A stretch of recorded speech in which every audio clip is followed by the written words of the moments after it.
दुनिया जिसे कहते हैं जादू का खिलौना है, मिल जाए तो मिट्टी है, खो जाए तो सोना है। ये बहुत मौजू हो जाता है उस दौर में जब आप इस समय भयानक जाड़े में हैं और आप गर्मी को रह रह के याद कर रहे हैं। वरना उन्हीं गर्मियों में आप नैनीताल घूमते हैं, शिमला घूमते हैं, ठंडक खोजते हैं।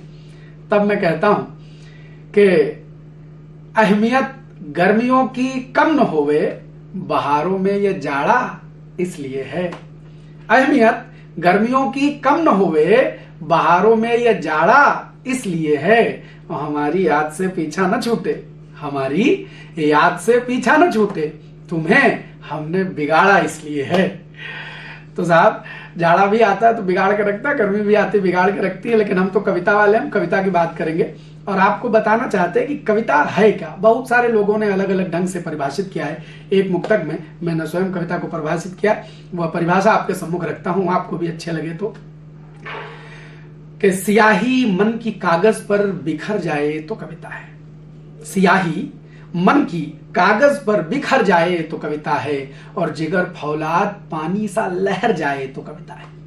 सियाही मन की कागज पर बिखर जाए तो कविता है, जिगर फौलाद पानी सा लहर जाए तो कविता है। और तमन्ना एक ही है बस, हमारी बात दिल से आपके दिल तक उतर जाए तो कविता है। आपके दिल तक उतर जाए तो कविता है। तो ये कविता आपके दिल तक उतरे, उससे पहले एक और सफाई देना चाहता हूं सब कवियों और शायरों की तरफ से। और वो ये है कि जब भी कोई शायर कोई दर्द का गीत लिखता है तो उसके ऊपर ये आक्षेप लगता है कि इसके भीतर दर्द है, ये बहुत टूटा हुआ आदमी है तभी लिखा।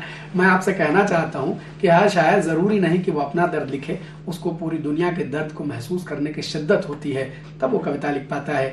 मैंने मुक्तक लिखा, आपके सम्मुख प्रस्तुत करता हूं कि रवानी छोड़ दे पानी तो वो दरिया नहीं होता।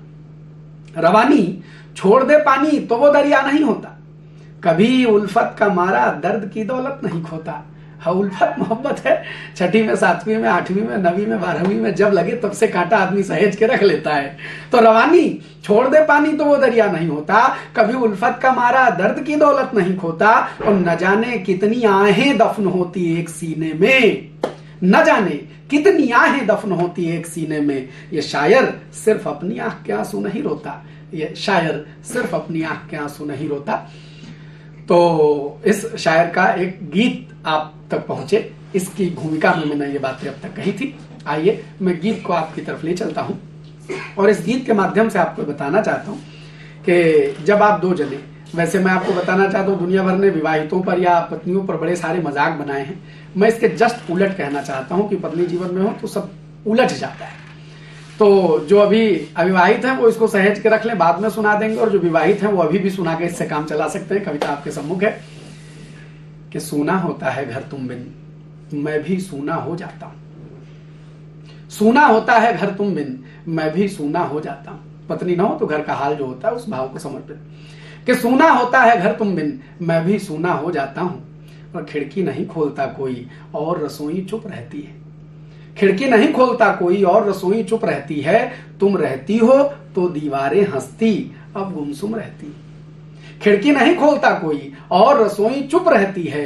तुम रहती हो तो दीवारें हंसती अब गुमसुम रहती हैं। और खुद ही मैं दरवाजा खोलूं फिर कमरे में खो जाता हूं। सूना होता है घर तुम बिन, मैं भी सूना हो जाता हूं। और हेलमेट, चाबी, चश्मा, कुर्ता बंजारे से हो जाते। हेलमेट, चाबी, चश्मा, कभी कभी तो सर पे लगाए खोजते हैं तो कहती सर पे लगाओ। तो हेलमेट, चाबी, चश्मा, कुर्ता बंजारे से हो जाते हैं। एक तुम्हारे होने भर से सभी ठिकाना पा जाते हैं। हूं मैं भी बंजारा, हूं मैं भी बंजारा, तुमसे ठौर ठिकाने हो जाता हूं। सूना होता है घर तुम बिन, मैं भी सूना हो जाता हूं। और कविता का पूर्ति पद पढ़ता हूं। मैं अध्यापक हूं और पढ़ाता हूं और बहुत वर्षों से किताबों का नाता है। पूरा जो बेड है हमारा किताबों से भरा रहता है। तब इस पद को समझिएगा कि पूरा बिस्तर कब्जा लेती, मुझे बेदखल कर देती हैं। पूरा बिस्तर कब्जा लेती, मुझे बेदखल कर देती हैं। यही किताबें तुम रहती हो तो सिमटी सिमटी रहती। पूरा बिस्तर कब्जा लेती, मुझे बेदखल कर देती हैं। यही किताबें तुम रहती हो तो सिमटी सिमटी रहती हैं, बीच इन्हीं के जगह बनाकर किसी तरह बस सो जाता हूँ। सूना होता है घर तुम बिन, मैं भी सूना हो जाता हूँ। सूना होता है घर तुम बिन, मैं भी सूना हो जाता हूँ। Once more.